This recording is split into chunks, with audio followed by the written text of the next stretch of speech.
Can you state your name, please? Yes, Darren Haslag. And how are you employed, sir? I'm a sergeant with the Missouri State Highway Patrol. And were you involved in the investigation of Ben Renick? I was. Are you also assigned to the Division of Drug and Crime Control? I am. Were you responsible for processing the crime scene in this case? I was. And you did that actually the early morning hours of June 9th. Is that accurate? That's correct. About 1:30 in the morning is when you got there? Sounds about right. Did you observe Ben Renick? I did. And when you saw him, how was he positioned? He was laying on his back, feet to the north of the structure that he was in. He was in the southernmost point of this, or portion of a building that housed the snakes that he raised. And did your investigation reveal that he was in a different position than when he was originally located?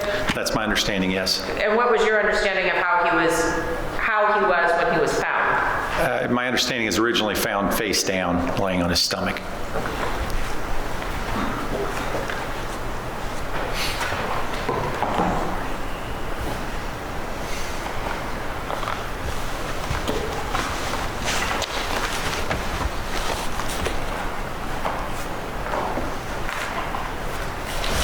Show you what have been marked.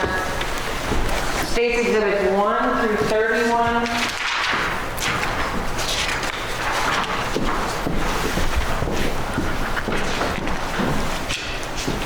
Can you flip through those and see? Tell me if you recognize them. Your Honor, can you do a briefing? Yeah. Okay, go ahead. Do you recognize those, Sergeant? I do. And what are they? They're photographs of the scene that evening. The crime scene? Yeah, that early morning, yes. And are they fair and accurate representations of what they depict? Yes. Your Honor, I move to admit States 1 through 31. Any objection? No, Your Honor. 1 through 31 be admitted. And then, are you gonna? Okay. I'm going to publish them, yes, sir. Okay, just a minute here. Okay, is that number 1? Yes, sir. Okay. Can you see that on the screen in front of you, sir? I can.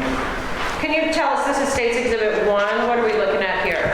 This is the structure where Ben was found deceased. This is the northern entrance to the structure. And what about this? This is States Exhibit 2. That is the front door open to that, it's a closer up photo of the last photo that you saw, the front entrance on the north side of the building. States Exhibit 3. That's standing just inside the threshold, actually to the right. It's probably a little further in. To the right is a storage room that's out of view, but to the left there would be an office, and the door further south or to your left would be the bathroom, but that's looking into the entrance from the front door of the building.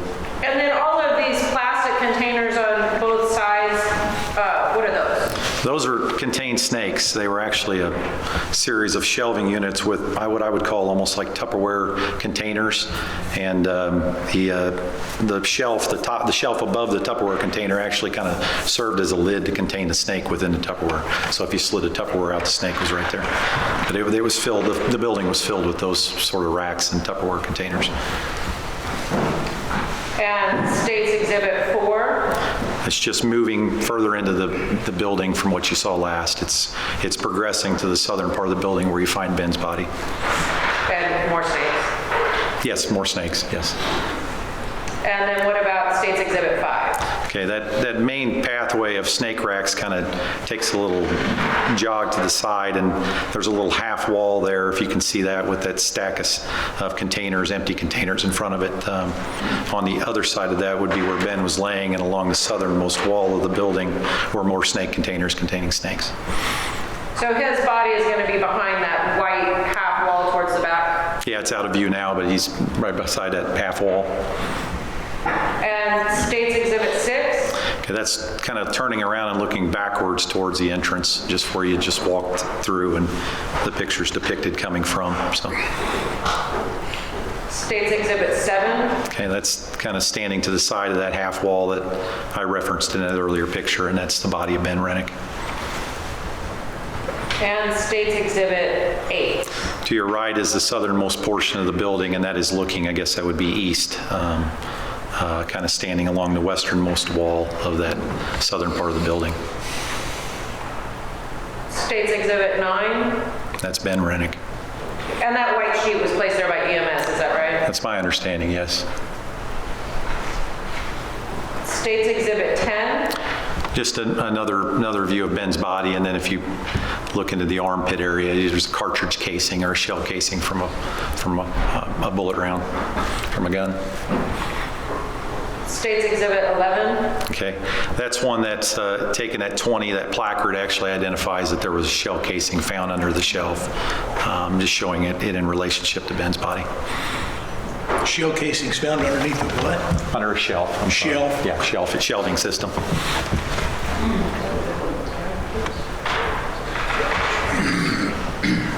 And State's Exhibit 12. Just more photographs of Ben and also the pooling of the blood, the way it was running. And State's Exhibit 13.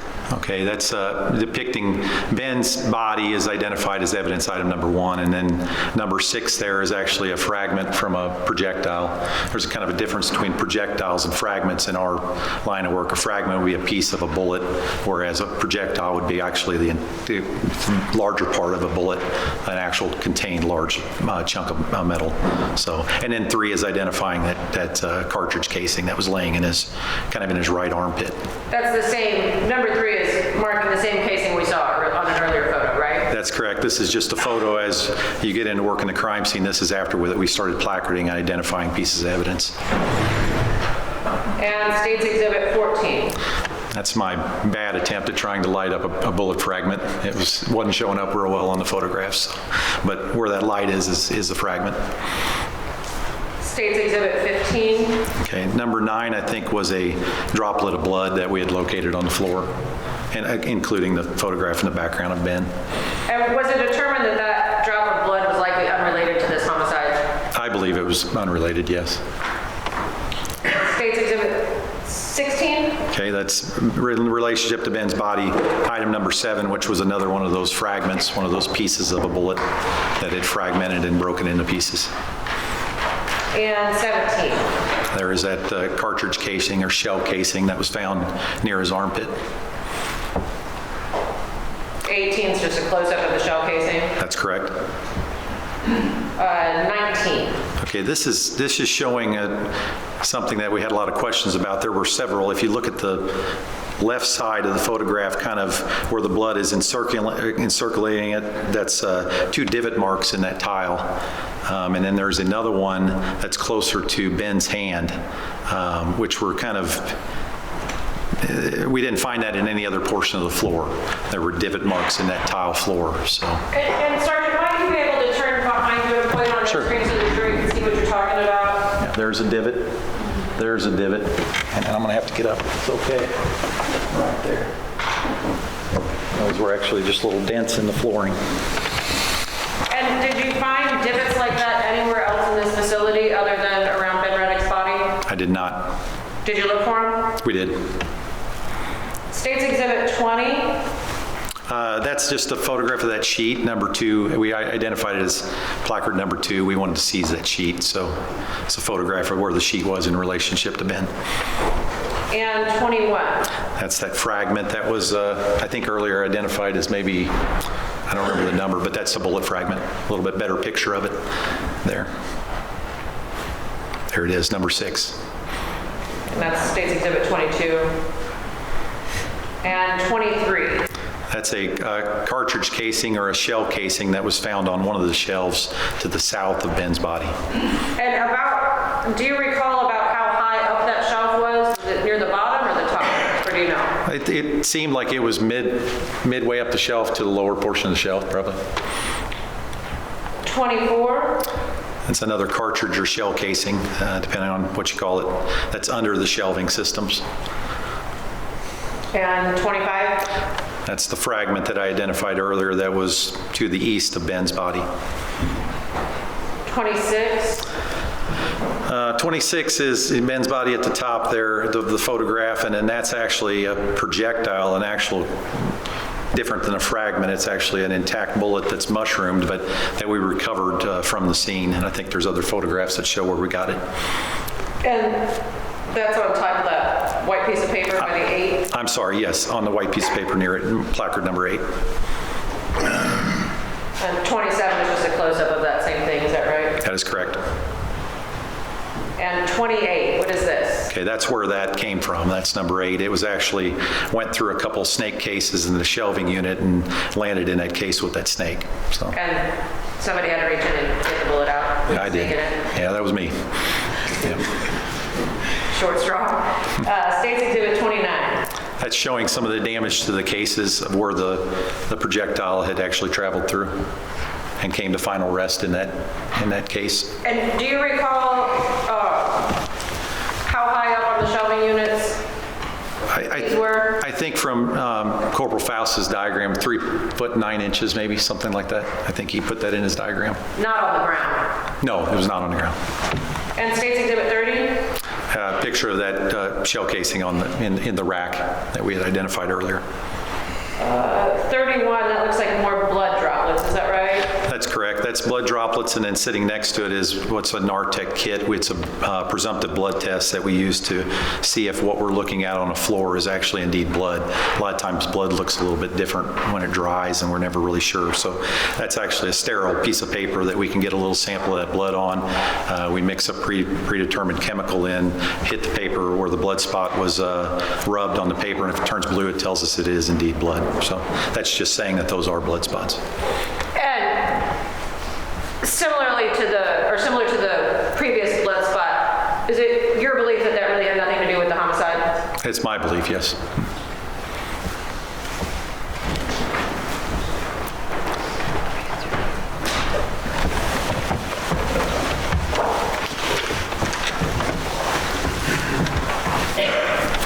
And now I'm going to show you Exhibits 32 through 43. Can you flip through those for me?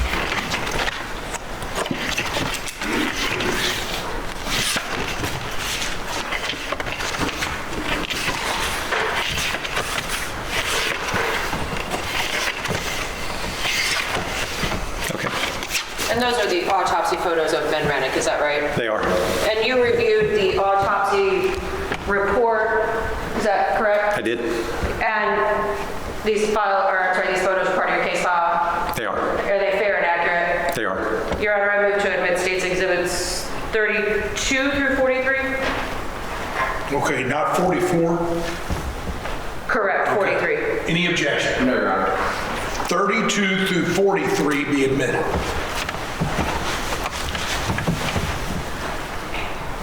This is State's Exhibit 32. Can you tell us what we're looking at? It's a photograph of Ben Renick's face at the autopsy. It's your understanding that that bruising is as a result of the gunshots, is that fair? Yeah, generally, the way it's been explained to me is that's the pressure inside the head that causes that bruising from a Nobody gunshot. punched him in the face as far as we know. Not that I know of. Exhibit 33, That's a bullet wound to the back of the head. and that was an entrance wound, is that right? It looks like one, yes. Yep. And 34, Yeah, to my understanding, that was a portion of Ben's skull that had basically blown out due to pressure. 35, Entrance wound to the jaw, 36. exit wound to the jaw. Is that the same, is it your understanding that that's the bullet that went in the left side of his jaw and came out the right? That's my understanding, yes. 37, Yeah, gunshot wounds to Ben's back. and those appear to be entrance wounds as well, is that right? Yes, to me they do. And 38, Yeah, more shots on the back.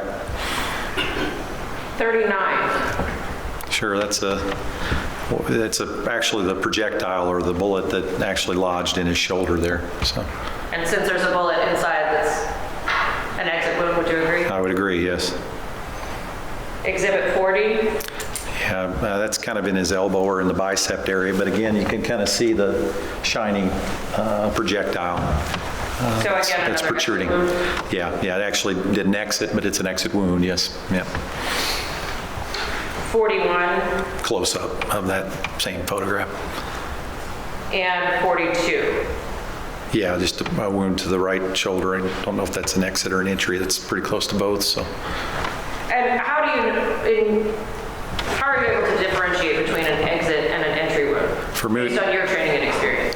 sure, for me, most of the entry wounds are very defined, holes not much bigger than the actual projectile that's fired. And most of the time the exit wounds will actually do more damage or tear out the skin or blow out portions of the body.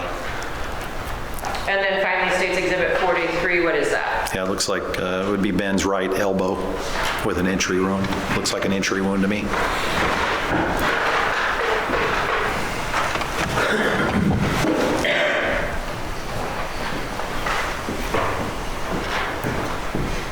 And I'm now going to show you what's been marked as State's Exhibit 45. Do you recognize that? I do. What is that? That would be Corporal Faust's diagram of the scene. Your Honor, I move to admit State's Exhibit 45. Any objection, 45? 45 be admitted.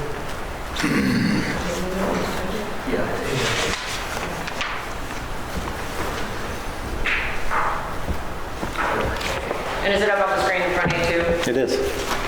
And can you just kind of walk us through that diagram if you don't mind? Sure. Is it okay if I stand up? Yeah, Okay. go ahead. Thank you, sir. Yeah, the photographs, when we were talking about them earlier, this would be the front entrance to the building. I'm sorry. You're going to have to speak up if you're turning away from her. She can't hear you. The diagram you're looking at is basically, this is the front entrance, the pictures that we saw earlier when we had entered the building. This is that long set of snake racks. This is that half wall where Ben's body was kind of obscured behind in some of the photographs. Southernmost portion of the building, the long row of snake racks where a lot of the evidence items were congregated to around Ben's body, and naturally a diagram or a shape depicting Ben's location. I'm sorry, say the last part again. I said a image, I think, showing where Ben's body was located, the portion of where Ben was located.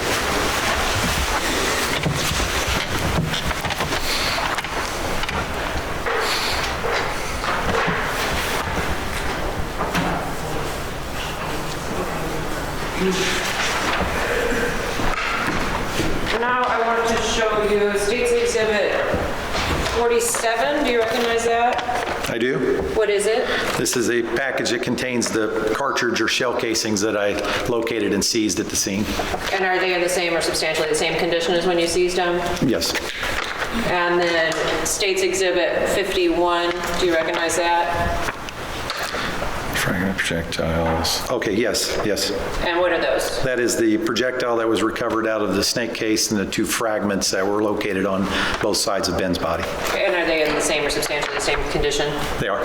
Your Honor, I move to admit State's Exhibits 47 and 51. Any objection? No, Your Honor. 47 and 51 be admitted. And after you seized these shell casings and bullet fragments, projectiles, what did you do with them? Sure, transported them back to Troop F where they were packaged and released to our property control officer. And at some point were they sent to the crime lab? They were. And I forgot to ask you regarding the divots. You said you searched through the property and the only divots you located were around Ben's body. Is that correct? That's the only ones I found. And what was significant about those divots around his body to you? Sure, it caused some question on our behalf when we looked at it because we believe those divots were probably made by projectiles that were fired through Ben's body because where they were at was where he would have originally been laying face down. What we didn't find when we looked at those divots is projectiles or fragments from those divots, or at least we didn't see them around. So we were trying to figure out what happened to these bullets that would have struck the ground and made the impact. So. And were you able to determine what happened to those bullets? I believe they're the ones that were lodged under basically in his skin in those open wounds. I believe there was no room for the bullet to leave. It passed through his body, made the divot in the ground, and stayed in his skin. Because he was on the ground and he got shot at that point. I believe so, yes. Do you believe that at any point during this incident he was standing? I believe so. Can you tell us what leads you to believe that? Location of that projectile in the snake case, I believe it was pretty much parallel to the ground.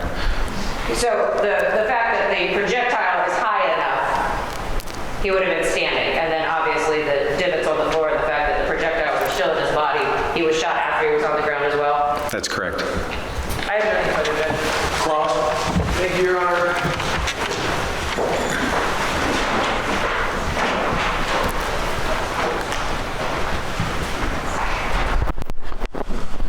I have to tie my shoe.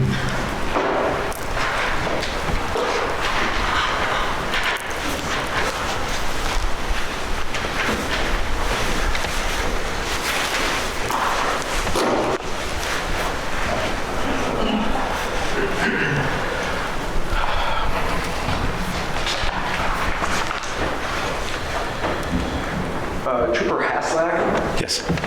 Good morning. How many investigators were there at the DDCC in your unit in 2017? We've added some numbers. I don't remember when that occurred. I want to say 4 or 5 probably at the time. And how many counties did those 4 or 5 investigators have to investigate crimes in? At that time, we were tasked with 13 in Troop F, but there's times where we'll get called outside Troop F. And you guys investigated all kinds of crimes, not just homicides, right? That's correct.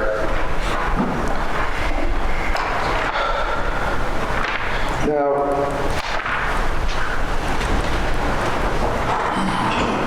you were never the lead investigator on this case, right? That's correct. I was not. And you were just helping out whenever you were asked. Is that correct? Yes, yeah, along the way of the investigation when I had time. And you had a couple of other current investigations going on at this time, right? Yeah, we all do, pretty much. Yes. And you were never in any sort of decision-making capacity in the Renick case about who to arrest or who to talk to next or anything like that. Is that correct? That's correct.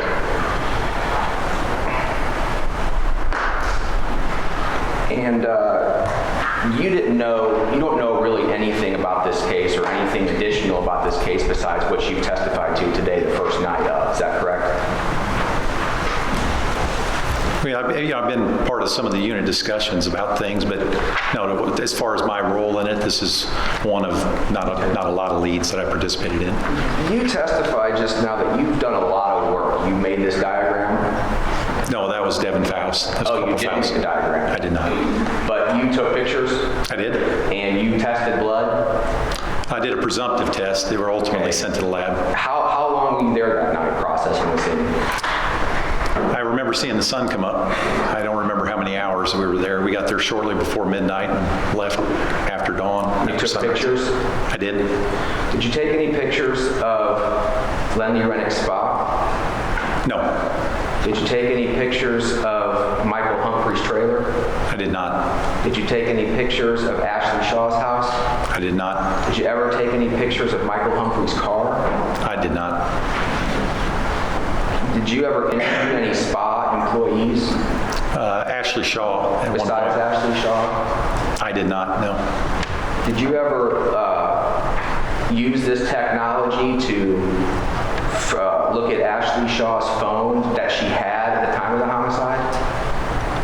By technology, you mean a camera or? Well, you guys have an actual, you guys are able to download files from off cell phones, right? There are guys that are qualified to do that. I'm probably not the most tech savvy one that would be qualified to do that, so. Did you ever investigate Brandon Blackwell at all? I did not, no. Now, does this diagram, Trooper, tell us who killed Lynlee Renick? No. Do you think looking at Michael Humphrey's car might help us know who killed Lynlee Renick? Well, I wouldn't. I don't know. Do you think looking at Ashley Shaw's house or the spa might be more helpful than this diagram? I don't know. I don't know how to answer that for you.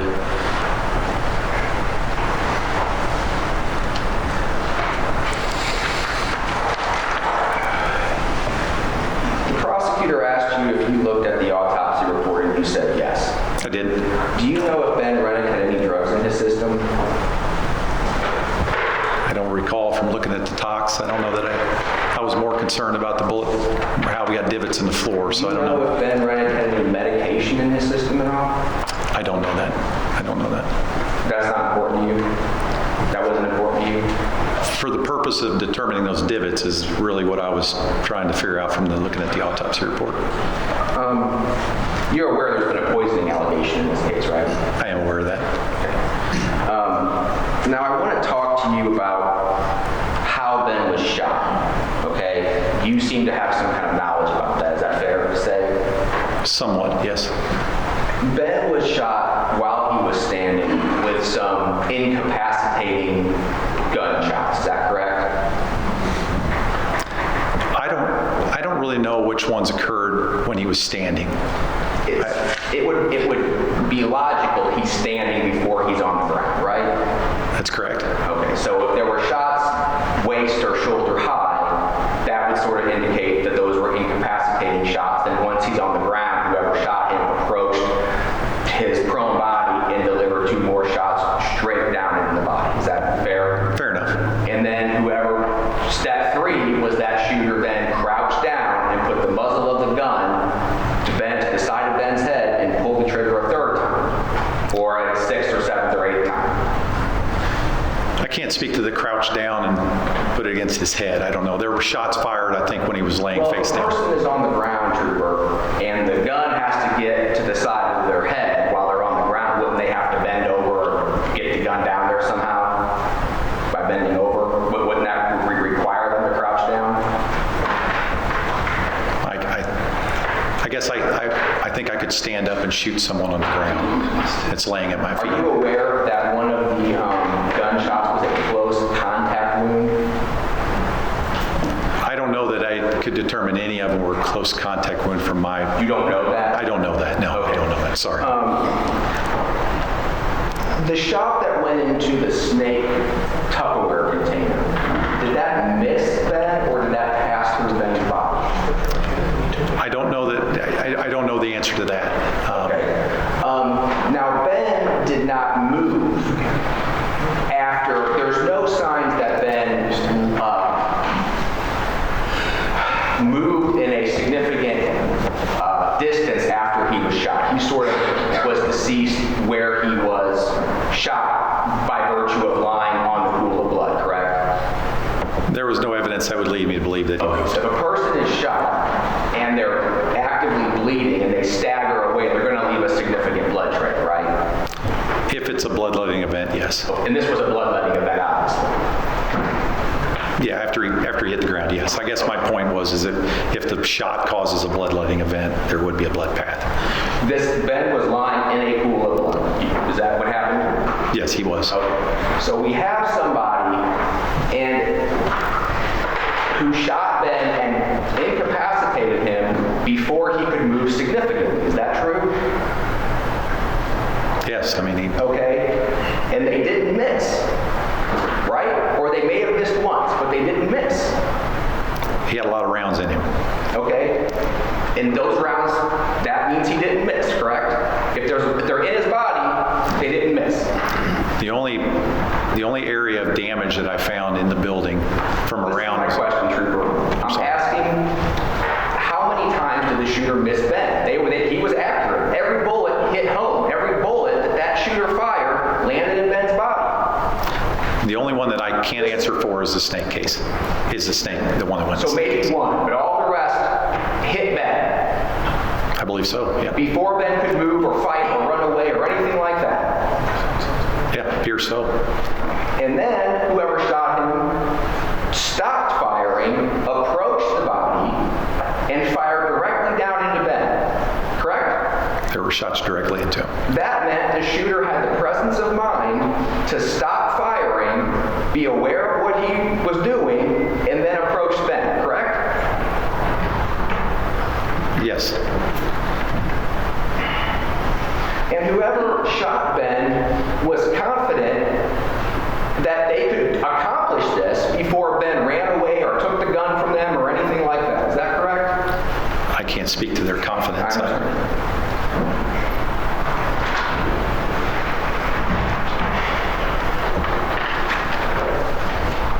Did you have any involvement in an arrest decision in this case at all?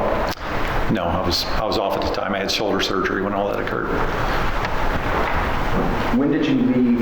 And you were not on the investigation in a continuous capacity, right?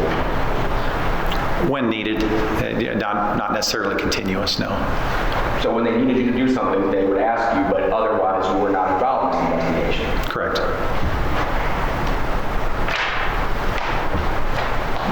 Could I have one more moment, Your Honor?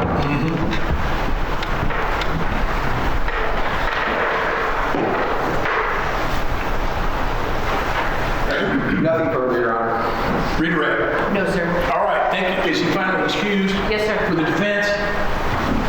We may call him back, Your Honor. All right, you're subject to recall, but you can step down for now. Thank you so much. Thank you. Thank you. Call you next week.